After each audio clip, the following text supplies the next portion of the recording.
Get started. Okay, I'm going to turn this down just a little bit. Hopefully that makes me easier to hear them. Let's go ahead and get started.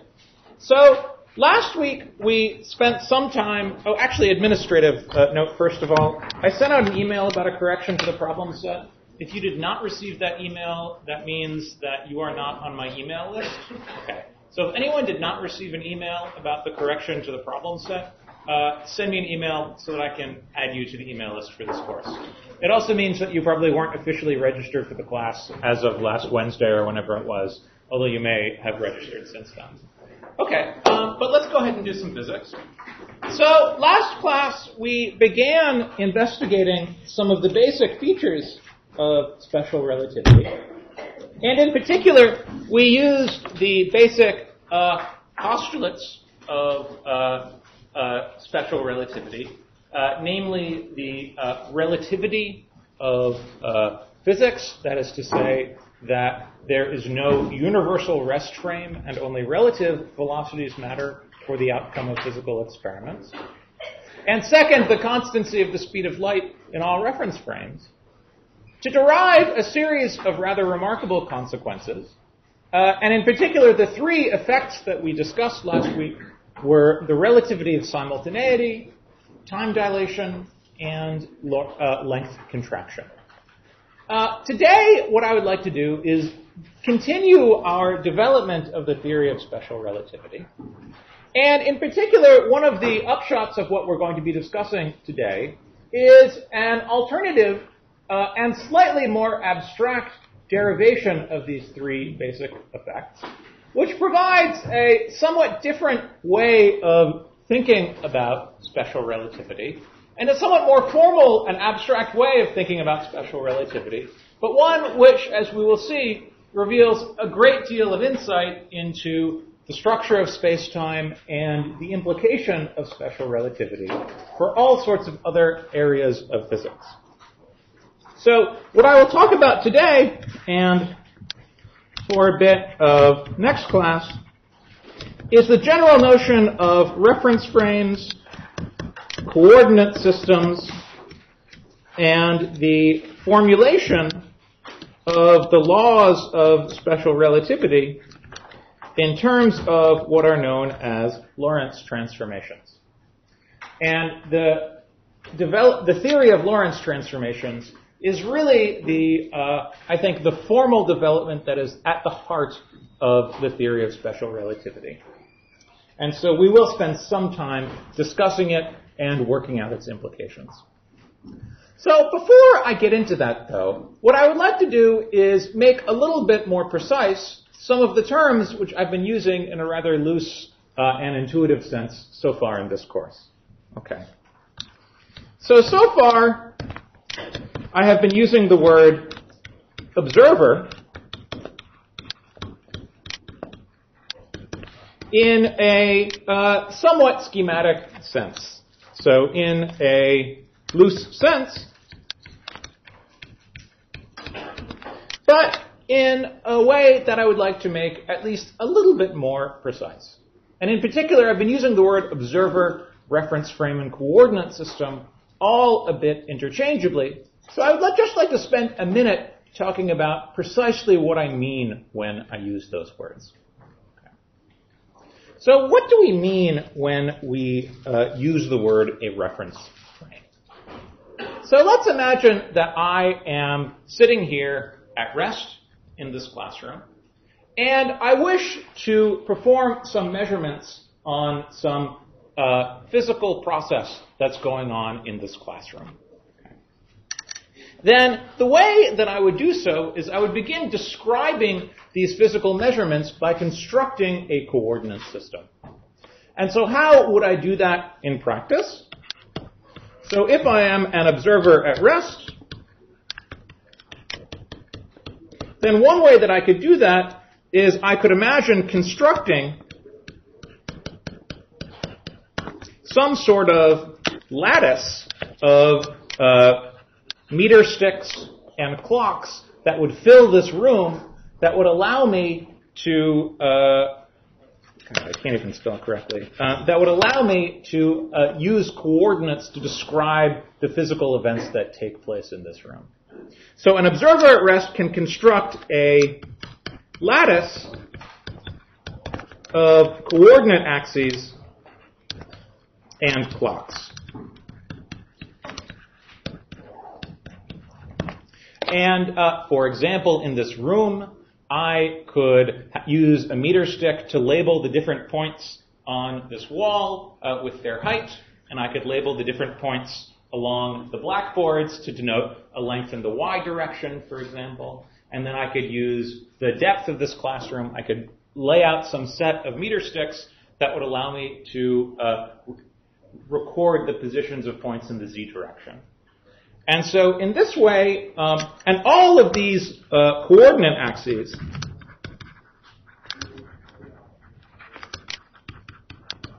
are at rest from my point of view. So I could lay out some system of meter sticks, and all of these meter sticks would be at rest relative to me. And then I could use these meter sticks to record the locations of various events that would happen in this classroom. So this defines a coordinate system.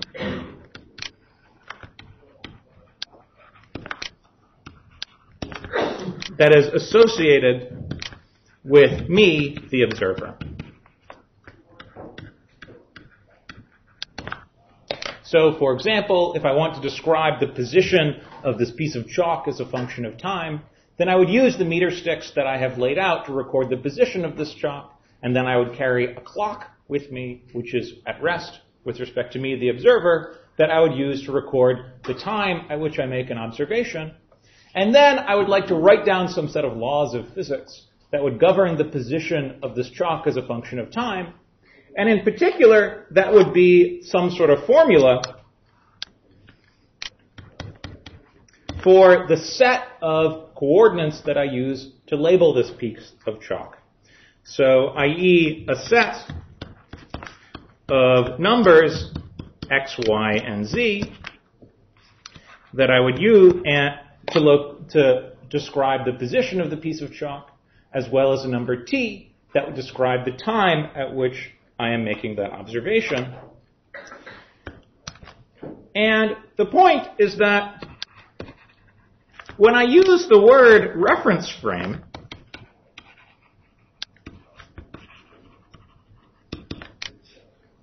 we really mean this coordinate system. So we really mean a coordinate system in this sense. So when I talk about my rest frame as someone here at rest in the classroom, what I really mean is the coordinate system that I'm using to label events. And the way that that coordinate system is defined is I take a bunch of meter sticks and I would lay them at rest in the x, y, and z direction. And I could have a clock here in the room with me as well. And then I would describe the position and time at which some event takes place in terms of the measurements with respect to these meter sticks and these clocks. Okay. And so we will often, when describing different reference frames, just use a letter such as S to denote a reference frame or a coordinate system. So often we denote a reference frame by a letter such as S, or we will just say the coordinates, say x, y, z, and t.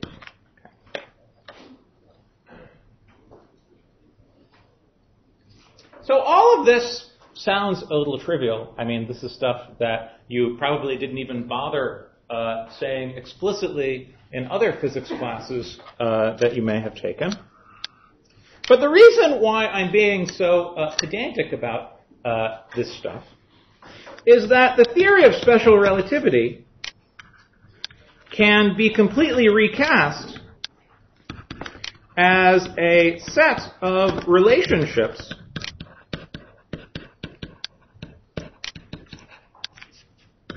between different coordinate systems. i.e. between different reference frames.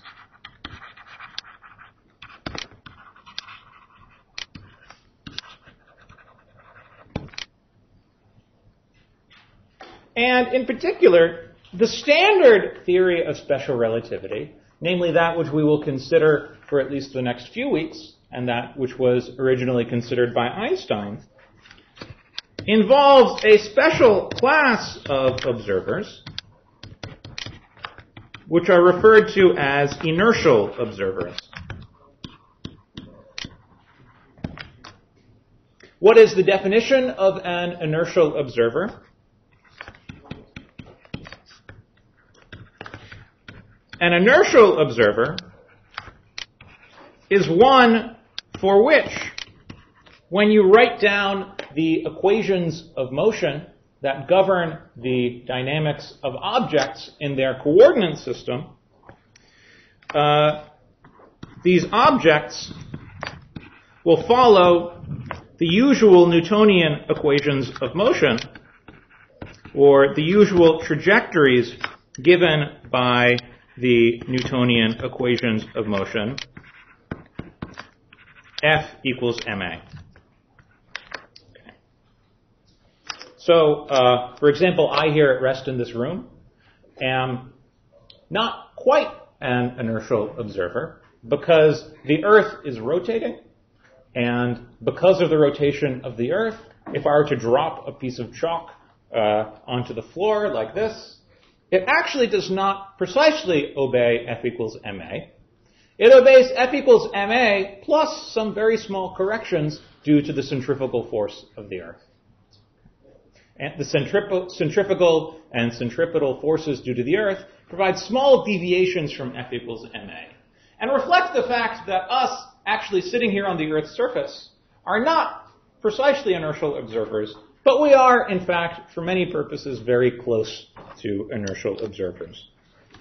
So a truly inertial observer would be someone sitting, say, in the space station or something like that, for whom F really would be equal to ma without the centrifugal and centripetal correction terms.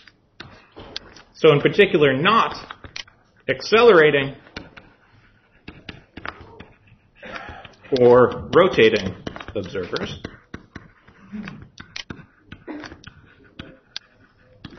A second example of a non-inertial observer would be an observer that is in a rocket ship, which is accelerating with some non-zero acceleration. Then the objects in that rocket ship will not obey F equals ma. Instead, they will appear to be subject to some external force that is much like the centrifugal force. For example, if I'm in a rocket ship that is accelerating at 10 meters per second squared, then I'll be pushed backwards at an acceleration of 10 meters per second squared. And so that would be another example of a non-inertial reference frame. And we will consider non-inertial observers and non-inertial reference frames. But the theory of special relativity is simplest when we deal with inertial observers or inertial reference frames for which the laws of Newton are in fact completely correct. And the word inertial, of course, comes from Newton's laws of motion, which state that an observer in motion will tend to remain in motion unless acted on by some external force, which is the principle of inertia.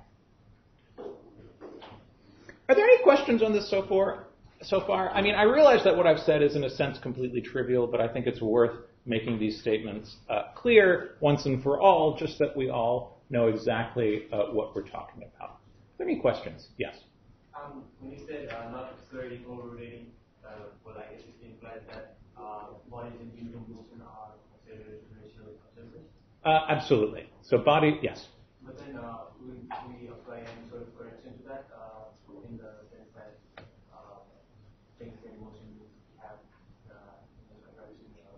have length contraction and rotation. Yes. So yes. So I'm about to describe how length contraction and time dilation and all that stuff works for inertial observers, and then later on in this class we will consider what the implications are for non-inertial observers.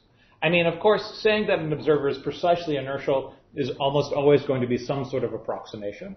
You know, I am not precisely an inertial observer being at rest here in the room because of the fact that I'm standing on the Earth's surface, which is rotating, but I'm very close to an inertial observer. And from the point of view of many experiments, you could just as well regard me as an inertial observer. Questions? Any other questions? Yes? Consequently, like what you said, seems like accelerations should be like.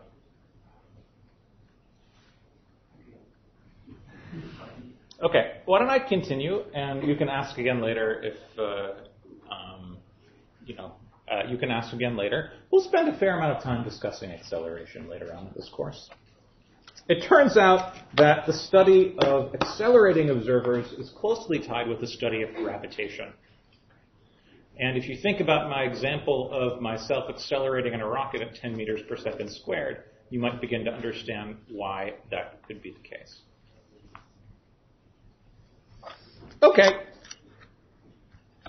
So let's start with let's imagine that we start with some reference frame. So let's start with some reference frame. And let's imagine that I label the positions of events in this reference frame with a variable x, and their times with a variable t. And for the time being, just for the sake of simplicity, I'm going to forget about the y and z directions. Okay. Let's imagine I'm just studying the position along a line and forgetting about the other two spatial directions, although, of course, we will be able to include them if we wish. So what that means is that we label events by a pair of numbers.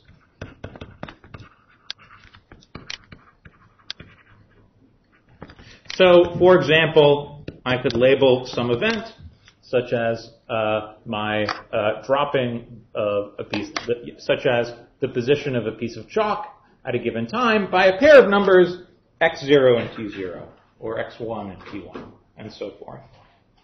And one of the important and most basic ideas in physics is that not all of the information contained in these two numbers is physical.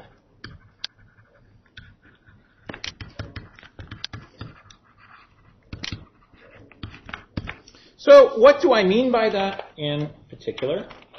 Well, let me take the following very simple example. So let's say that I have two objects whose positions are described by, say, x1 and x2 as a function of time. Then, in fact, only the relative position of these objects will matter.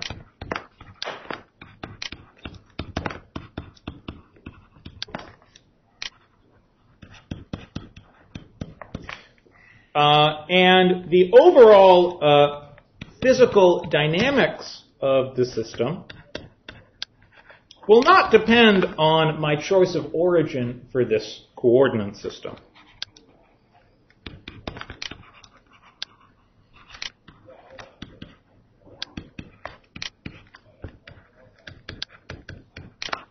So if I consider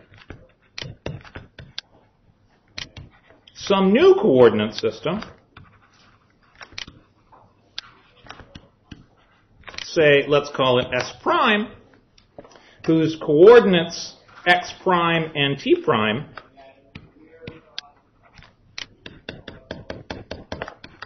are related to x and t by a shift by a set of constants, so that, for example, x could be x prime plus some number x0, and t could be t prime plus some number t0, then the equations of motion, which govern the dynamics of the system, will be the same in the primed coordinates as it is in the unprimed coordinates. So the equations of motion for any physical process that would occur will be the same when written in terms of the primed variables as it is in the unprimed variables.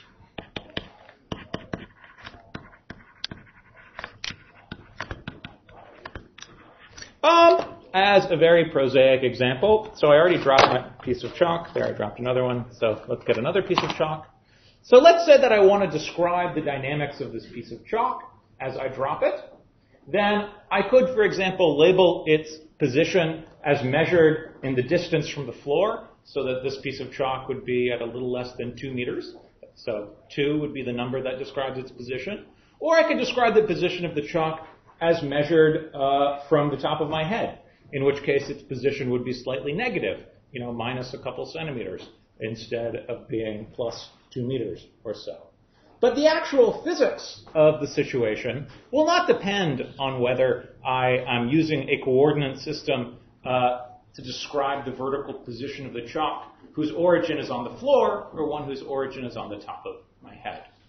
Likewise, I could describe the equations of motion by using a time coordinate where t equals 0 is set right now, or I could use a time coordinate where t equals 0 is set during the reign of Julius Caesar, and that's not going to change the equations of motion that govern the dynamics of this piece of chalk.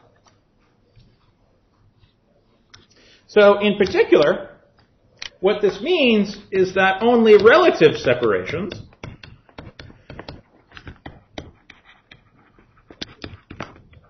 between events, say if I have 2 events, then delta x, x2 minus x1, and delta t, t2 minus t1,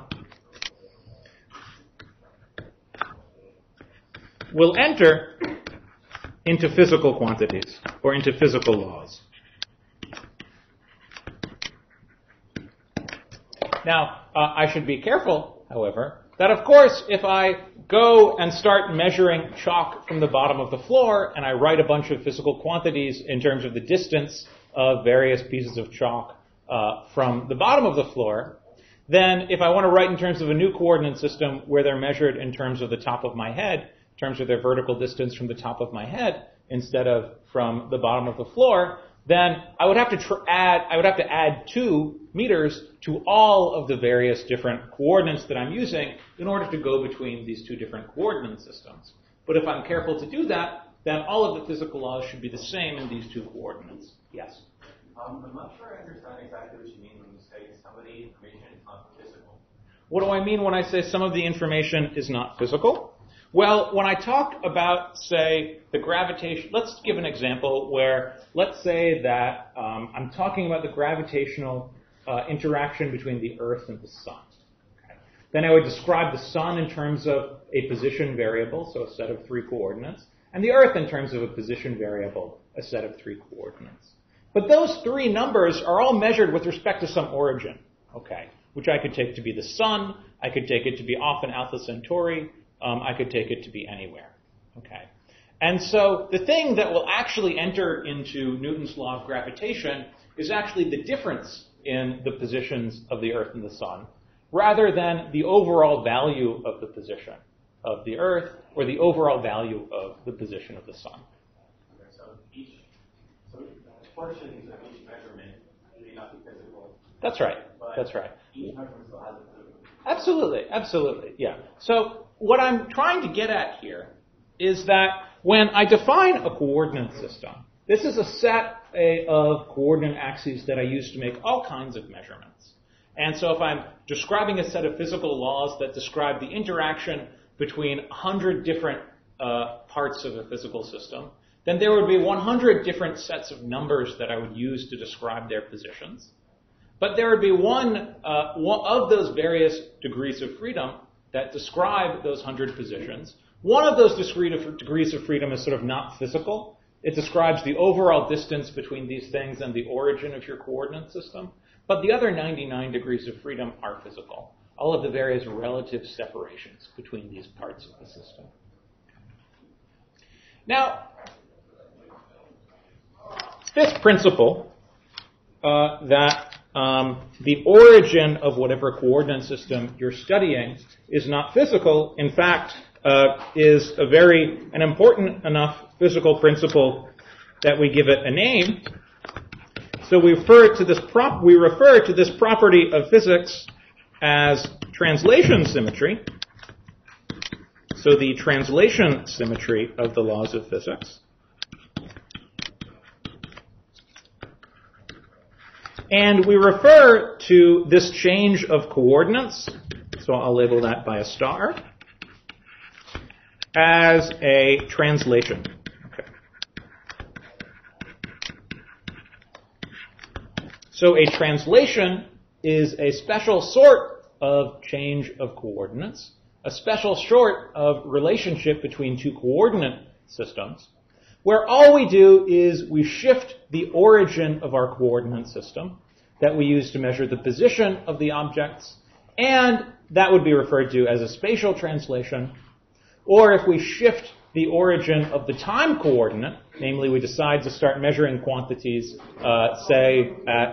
during Julius Caesar's reign instead of from the beginning of class, that would be referred to as a time translation.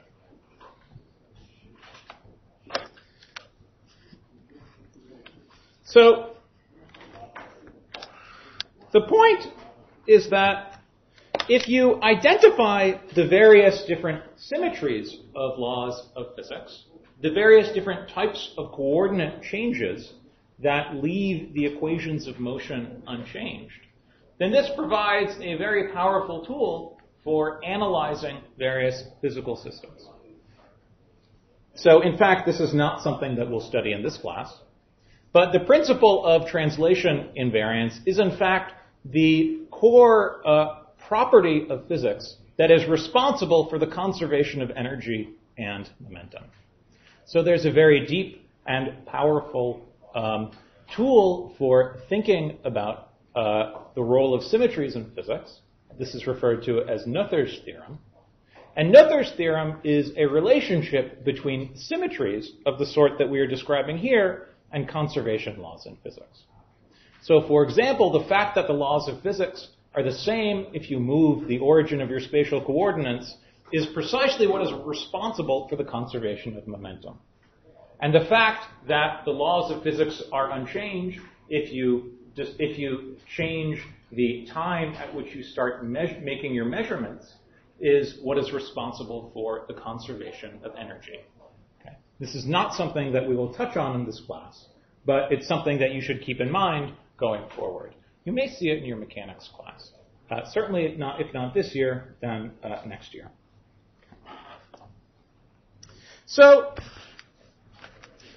the principle of special relativity can in fact be understood in terms of a coordinate system of this sort. But before doing so, let me just step back a second and talk about Galilean relativity. So the principle of Galilean relativity, as we discussed the class before last, can also be regarded as a sort of symmetry that relates different coordinate systems. The symmetry is referred to as Galilean boost symmetry.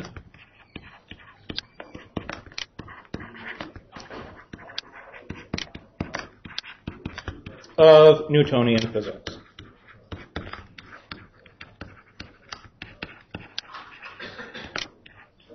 And my use of the word boost should become intelligible momentarily. So, to understand Galilean relativity in Newtonian physics, let's consider a coordinate system, say x prime and t prime, which is moving with respect to x to some other coordinate system, x and t, with a relative velocity, v. Okay. So what does that mean? That means that if you were to write down the relationship between the primed and the unprimed coordinates, then they would be related as I've written here. X is x prime plus bt prime, and t is equal to t prime.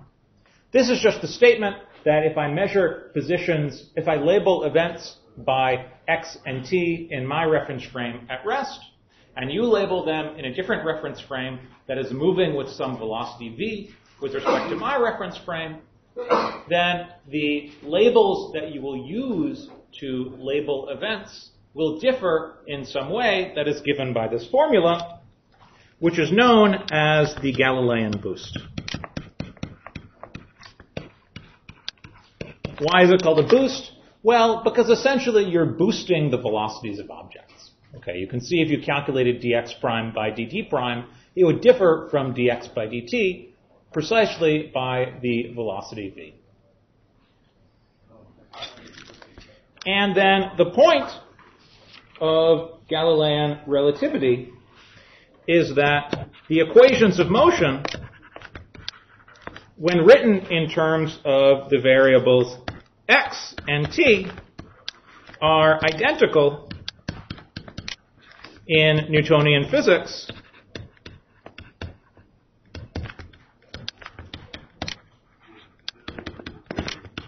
to those for x prime regarded as a function of t prime. And if you think about it, this is precisely a mathematical formulation of the statement that I made to you 2 lectures ago, that physics in Newtonian physics is independent of overall velocities. And if I have a laboratory that is here at rest in this classroom and I perform some experiment, then the outcome of that experiment will be the same as if I were in a laboratory that was moving with some constant relative velocity. And it's easy enough to check that Newton's laws are invariant under this Galilean boost symmetry. So, for example, if you have a particle not subject to external forces, then its acceleration vector is equal to 0, so that its equation of motion would say the second derivative of x with respect to time is equal to 0. And if you rewrote that in terms of x prime and took the second derivative, you would see that that would imply that x prime double dot is equal to 0. Because the second derivative will kill that v t prime term.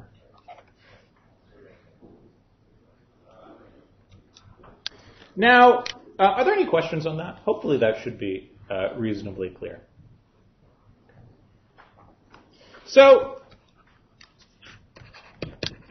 as we only ever care about relative separations,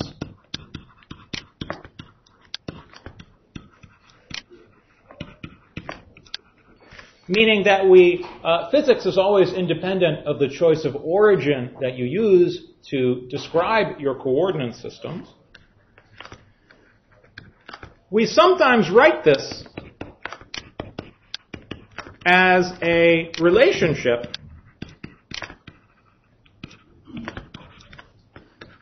between the spatial and time separations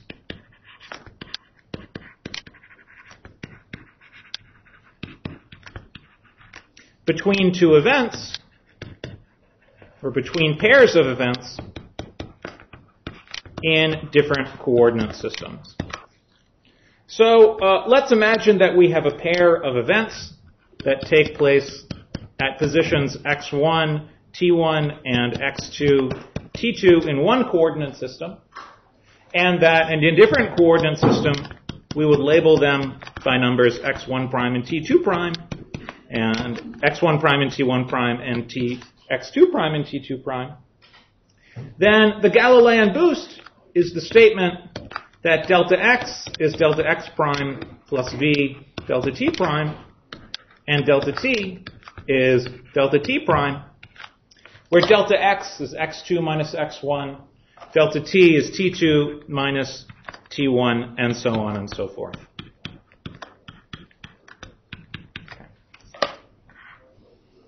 So of course, this is the same as the version of the Galilean boost that I wrote down before, but physically it's a little nicer because it makes explicit the fact that I'm considering a pair of events, and the physics is always going to be independent of the overall value of x1 and x2, and will depend only on their relative separation.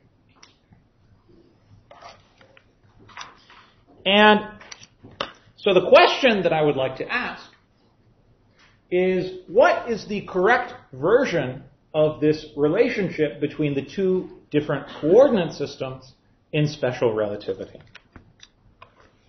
So we saw that special relativity obeys a principle of relativity, but one that differs from the usual Newtonian notion of relativity.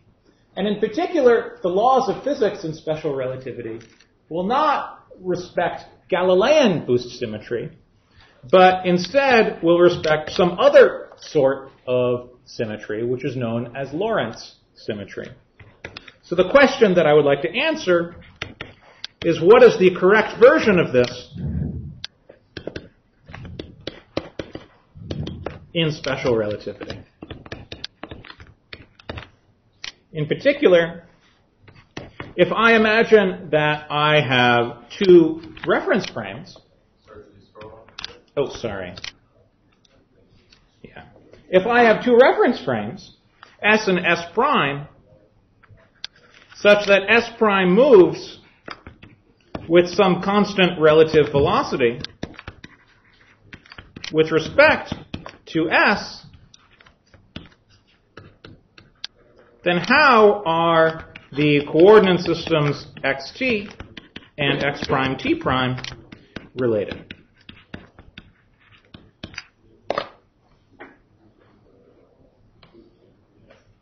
So this is the question that I would like to go ahead and answer. Before I do so, let me pause and see if there are any questions. Is that clear what I'm doing here? Okay, I'll take your silence as evidence that this is all blindingly clear. So I'll go ahead and just go through the derivation. So let's just choose the origins of these two coordinate systems such that an event at x and t equal to 0 would also be given by x prime and t prime equal to 0. So this is just a choice of what sort of origin I'm using to label these two different coordinate systems. And so we have one coordinate system where the positions x prime, so let's say the positions along this coordinate axis are labeled by x prime, and I wish to rewrite that in terms of the coordinates x, where this x prime coordinate system is moving with some velocity v in the positive x direction.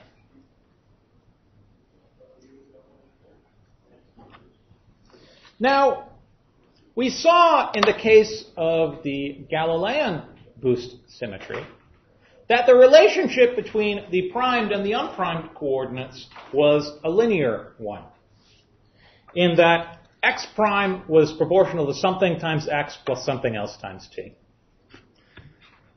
And so the guess that we will make is that the same is true in special relativity, with the caveat that the linear dependence might be more complicated. So I should make a few comments about this guess. So first of all, we know by translation invariance that whatever constants a, b, c, and d appear in this formula, they must be independent of the positions x and t.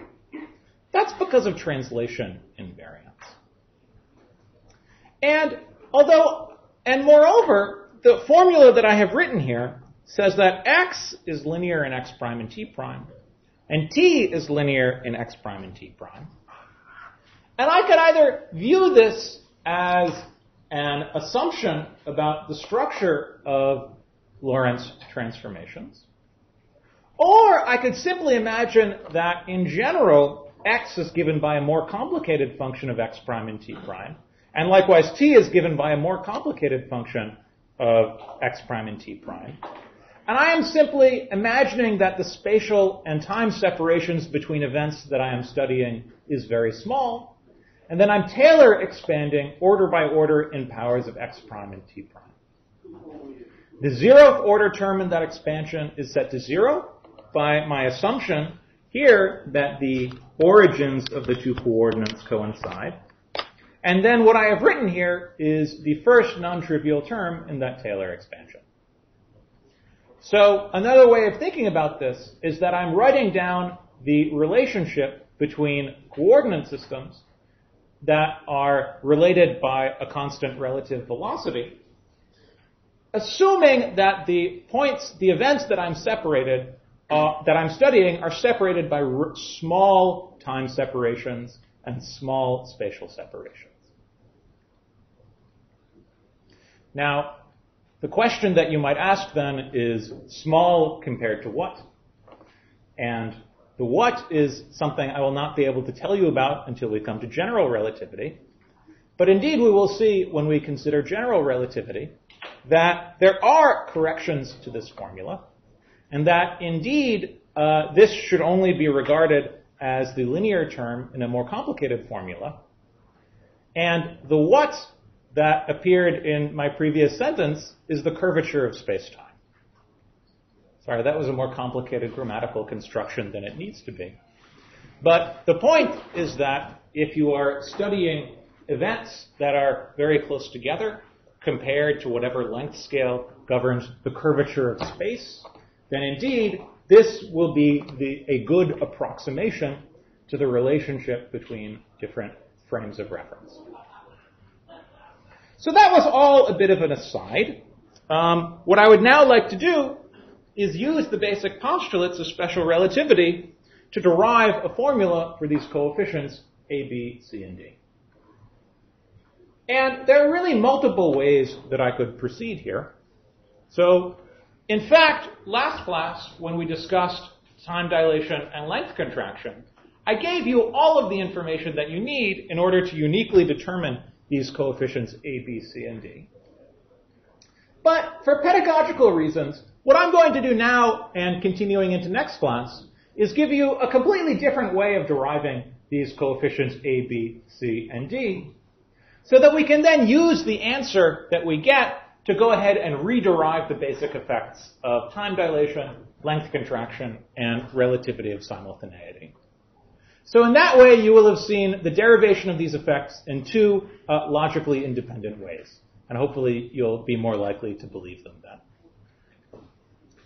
So I'm now going to go ahead and start the derivation. Before I do so, let me pause and see if there are any questions. How many of you have seen this derivation before in one form or another? Just a couple people. Okay. It's worth, okay. As usual, you didn't really raise your hands very high, so I can't really tell. But it's something that is worth doing in a variety of different ways. And I guarantee you that if you've seen it before, it's likely that you saw a rather different derivation than the one that I'm going to give.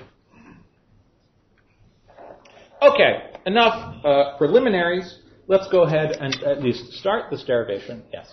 So is it small compared to the space-time separation or something? So the space, in order to trust, okay, I mean, this is an aside. This is not part of special relativity.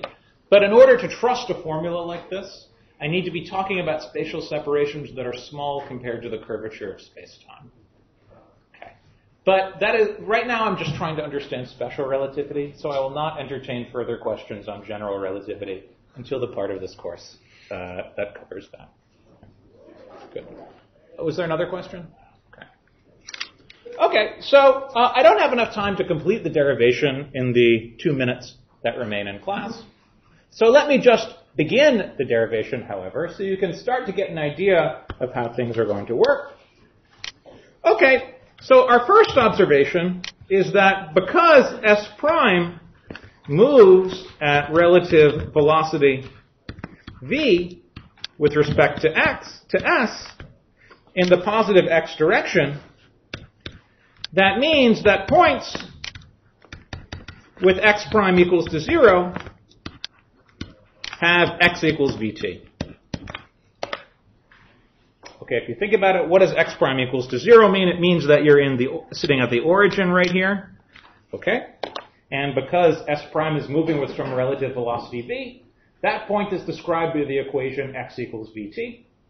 So let's go ahead and plug that into our above expression.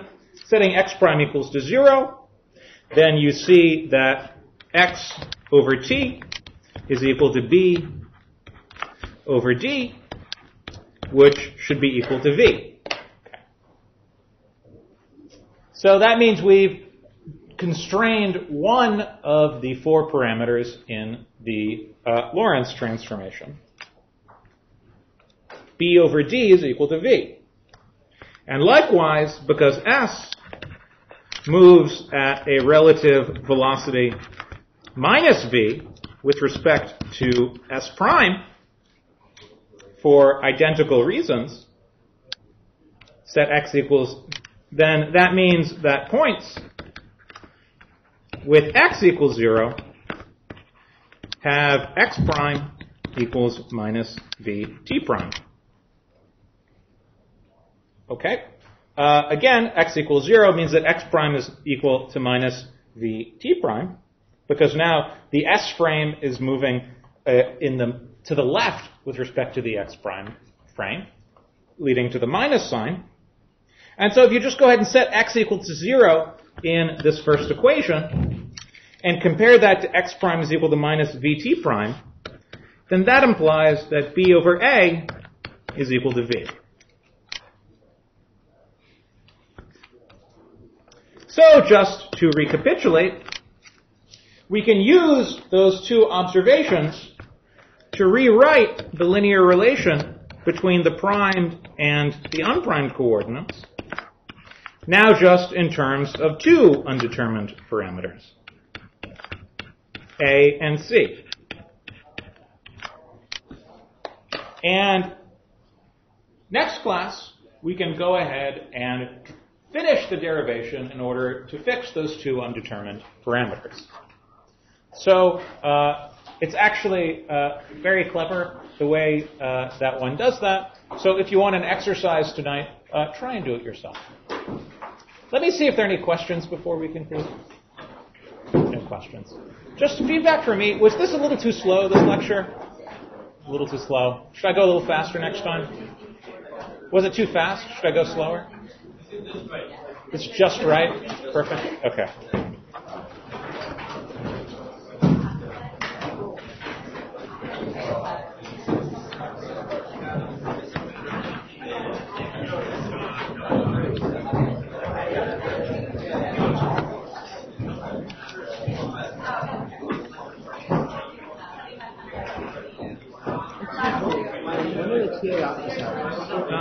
Today